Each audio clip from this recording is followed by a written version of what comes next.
Time for random Bengals fan to give the official organization a grade on their offseason. Let's go! So, B+ on the offseason grade. However, caveat. What is up, Bengals fam? It's your boy Mike coming back at you with another Who Daily. You know what time it is. Time for me to do something I absolutely cannot stand for other people to do, but I'm going to do it anyway because that's what running a YouTube channel is. So I'm going to go ahead and give the Bengals offseason a little bit of a grade. I'm not going to go through every single reason, but a few things. They showed that they have a plan. They showed that they are thinking about the future while ensuring that they are going to compete in their current window. As an aside, guys, I just got back from Florida, looking a little tan. Thought I'd rep the little Bengals Hawaiian shirt.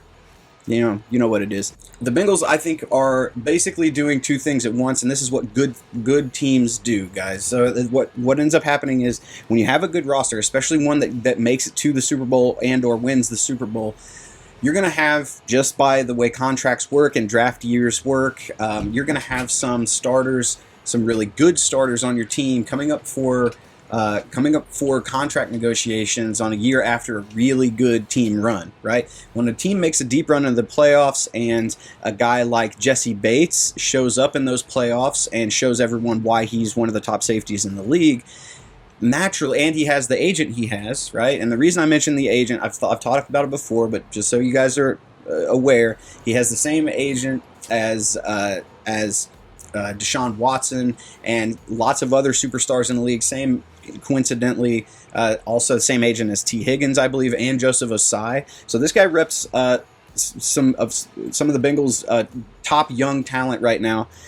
The reason that I bring that up, I don't even really care about it. Agents, really, I don't think that they really matter. The only reason this one matters, I think, is because the Bengals have never inked a deal with a player that this agent represents ever in their history. So they clearly don't negotiate well with this guy, and I'm pretty sure we all know why. It's not because they're cheap, it's because they don't like to give guaranteed money, because basically the Bengals' philosophy is, we'll pay you if you play for us, but we're not going to pay you to sit on the bench, right? So that's a little different from a lot of teams. A lot of teams will give that extra, especially in the free agent market, they're going to give the extra money, guaranteed money, in order to get players to stick with them, right? Well, the Bengals usually do spend a lot of money on their own free agents, as in, you see Geno Atkins and AJ Green, even Andy Dalton got paid. But a lot of times they try to do it on their own terms and say, look, we'll give you some guaranteed money, but we need to see you on the field playing football in order to get the top end money that you need. If we're going to pay you like a top free safety, not a top injured free safety.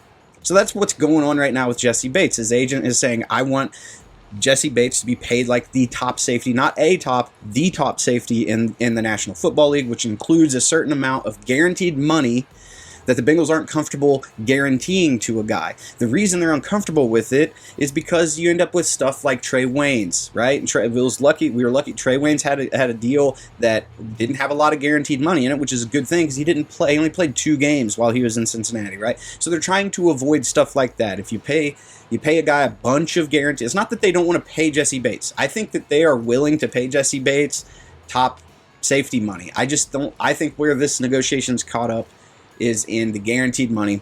But not to worry, Jesse Bates is going to play. If it has to be on the franchise tag, it will be, because the dumbest thing he could do is to sit this year out. Thank you!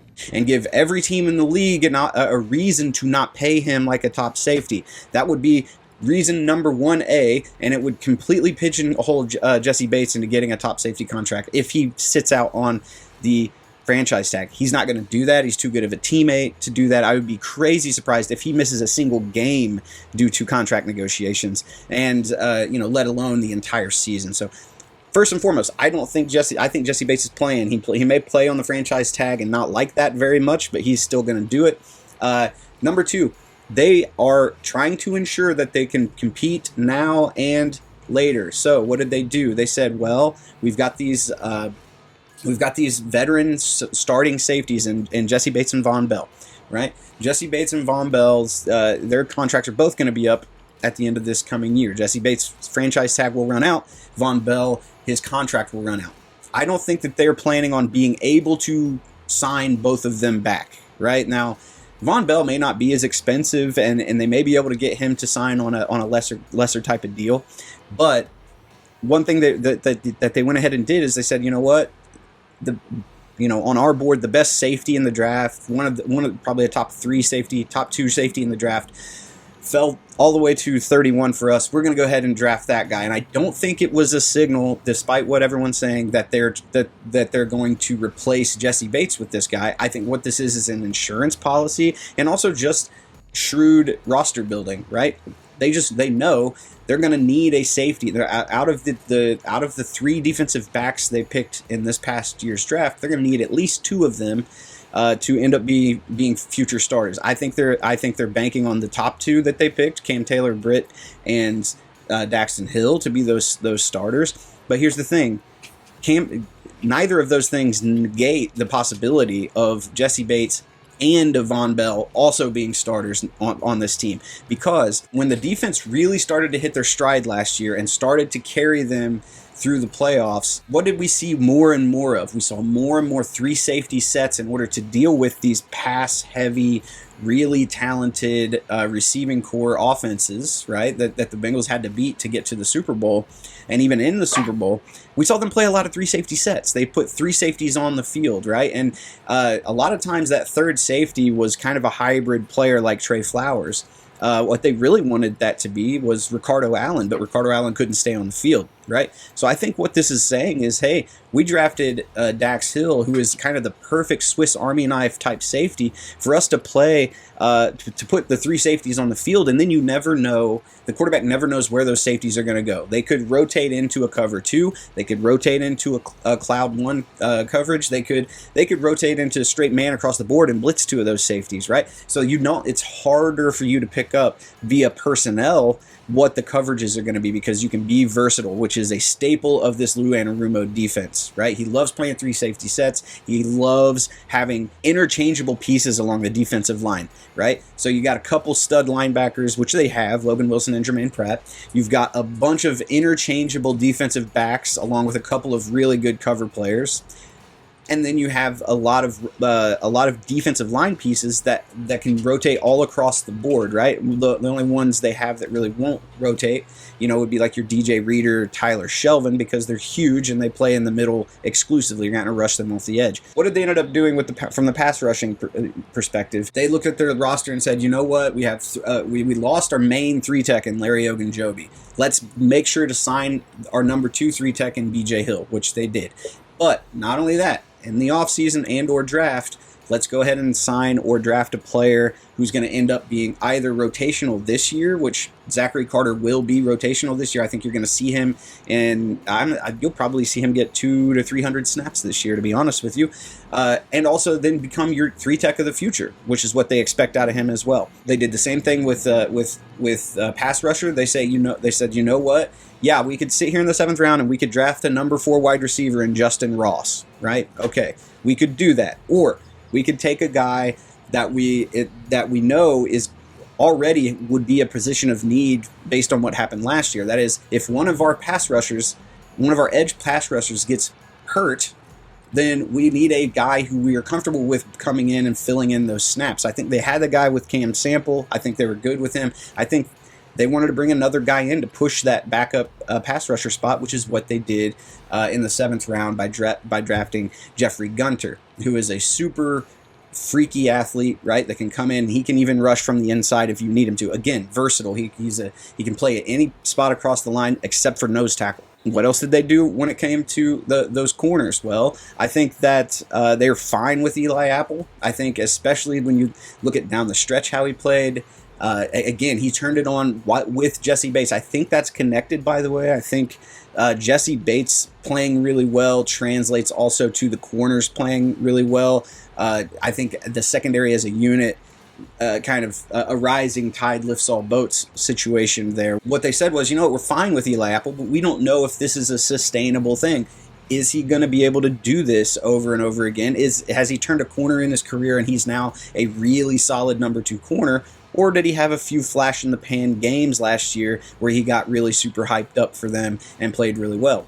They don't know. They're not sure, so they draft Cam Taylor-Britt to come in and maybe not take the spot this year. He may not unseat Eli Apple this year, although it's possible. And if he does, great. That's what you want out of your draft picks. Come into camp and beat out veterans, baby. That's what you want. That's what makes your team better. But even if he doesn't do that, even if he doesn't beat him out, he's your future outside starting corner. And yes, he is that good. He's going to end up being a good outside corner. His ceiling is higher than maybe the two corners they have on their team right now. Although Chidobe Awuzie is playing like his ceiling is an All-Pro, right? He's played really, really well last year. And if he keeps doing that, I think you're looking at just a bunch of versatile pieces in the defensive backfield where you're comfortable calling any play on your defensive play sheet, right? And that's where Lou Anarumo has taken this defense, and that's where it's basically gotten. You add the what they did in the draft, right, by rebuilding all this stuff. You add in the fact that they said our offensive line was garbage. We are going to replace as many of them as we possibly can, and they did. And they did it with good players. By the way, on pretty team-friendly deals as well. They did not break the bank for either of the two interior guys. Ted Karras and Alex Kappa, both on decent veteran deals, but nothing that's going to break the bank. Leo Collins, maybe one of the best right tackles in football right now, probably top 10 right tackles in football. Came in on it, and he ended up taking a pretty team-friendly deal as well. It was a contract structure that the Bengals like to do, meaning they're not guaranteeing him money. They're saying, Leo, if you want your money, you're going to have to play, and I think most players will bet on themselves in that situation. That's why I think Jesse Bates will eventually sign a deal. He's not going to sit out, is what I'm saying. Jesse Bates is not going to sit out. He's going to say, you know what, I can prove to not only the Bengals, the rest of the league, that I'm worth this contract, and somebody will pay me after this season, right? The Bengals can't franchise him again next season, so you add on top of those defensive moves, you add on top of the fact that you bring this offensive line from like dead last almost in the league, right? Even if they're not lots of people are throwing around things like, oh, this could be a top 10 offensive line this year. I doubt it, but even if they're top 15, even if it's just their top half of the league, right? You take what they did last year where basically Zach Taylor and Joe Burrow were handcuffed because half of their playbook was shut off because they couldn't protect Joe Burrow long enough to call the plays in the playbook. Imagine now Joe Burrow, right, gets his first full offseason ever as an NFL player. When he was drafted, it was the COVID season. Last year, he was recovering from a blown-out knee. This year, he gets his first full offseason ever as a pro. Not only that, he'll have for the first time, because it's his first full offseason, he'll have the entire playbook at his disposal, that's not just because he's healthy. That's because they actually have time to run all of the plays in Zach Taylor's playbook. So I think, just as an experiment, go play Madden right now if you have it. Go play Madden and pick. Out of the 60 plays in a playbook, however many there are, pick 15 of them, 30 of them, try to win a game just calling those plays, right? Against a person, not against the computer on rookie mode, against a person. People will figure out your tendencies if you're only calling certain plays out of certain formations. You guys know this. It really handcuffed them. Drafting Cordell Volson to come in and push Jackson Carman. Right? Saying, hey, man, maybe you can be the guy. Not only Jackson Carman, Deontay Smith, or whoever else wants to take that last guard spot. You guys want it? Come take it from Cordell Volson, right? And if they do, great. That makes the team better. When you draft rookies that come in and push veterans for their spots, that makes the team better. It doesn't matter who wins it. If the rookie wins it, you should be happy about that, right? At least I am. I think I'm going to go ahead and give them a solid... Right now, I'll give them a B+ on their offseason. I think they did a really good job. The only thing, I think they passed on a couple players in the draft that they may end up regretting passing on. But other than that, unless they were going to go break the bank on a free agent, right? And the only free agents that I saw, based on how the Bengals usually do things, the only free agents I saw that they may actually have gone after were a couple of the corners, and when it became pretty clear that they were actually comfortable with Eli Apple at the price point that they have Eli Apple, like they preferred having Eli Apple at his current price point than what they would have to go pay for, a Bradbury or somebody like this. So once it became clear that they weren't going to go out and break the bank on a free agent corner, drafting 3 defensive backs in the draft now makes a lot more sense. They're loading up for the future while ensuring they can compete this year, this coming season, right? Which is what good teams do. You should be excited about this. This is a good thing. Look, you can be mad all you want. It's the internet. Everybody's mad about something. I'm not mad that the Bengals are doing this Jesse Bates situation. Like, it's just Jesse Bates knew, his agent knew. If you're a fan that pays attention, you know. They're not going to pay you like you're the best player in the league when you're asking for so much guaranteed money and you didn't play all that well last year outside of the playoffs. And it's just the way it is. Jesse Bates didn't. He played his second team All-Pro 2 years ago. This past season, he didn't change a lot of games until the playoffs when everyone was watching. And yes, you can parlay that into a good contract, and I hope he does. Don't get me wrong, I hope Jesse Bates gets paid, but I hope it's with the Bengals, and I hope it's for playing like an all-pro safety for the entire season. I'm not mad that either side's doing what they're doing. Jesse Bates is the only leverage he has left is to threaten to not play on the franchise tag. He's not going to do that. The Bengals know he's not going to do that. In fact, the Bengals are probably saying, go ahead and sit out. That's not going to hurt us nearly as much as it's going to hurt you. And that's true. And that's just the way that the NFL works, right? So both sides know this. They're grown-ups. They know what's going on. As fans, what we should do is be happy that they have a super young, super talented roster and coaching staff that the rest of the league is struggling to figure out. The rest of the league is going into essentially panic mode to try to build a roster that can compete with the Cincinnati Bengals. You've seen it all off season long, right? Pass rushers are getting paid like crazy. Corners are getting paid like crazy. Wide receivers are getting paid like crazy because that's the only way you're going to be able to beat them. Get Joe Burrow on the ground, cover those receivers, and score enough points with your passing attack to keep up with Joe Burrow. That's the way you got to beat them, and that is the way people are building this team. By the way, it's not all that different from the way people are built to beat the Chiefs, which is what the Bengals did. They figured it out, and guess what? I don't care how good Patrick Mahomes is. The next time he beats Joe Burrow will be the first time he beats Joe Burrow. And until he proves he can get over the Joe Burrow hump, Patrick Mahomes ain't scaring me none. But until next time, Bengals fam. No, wait. I don't want to be done yet.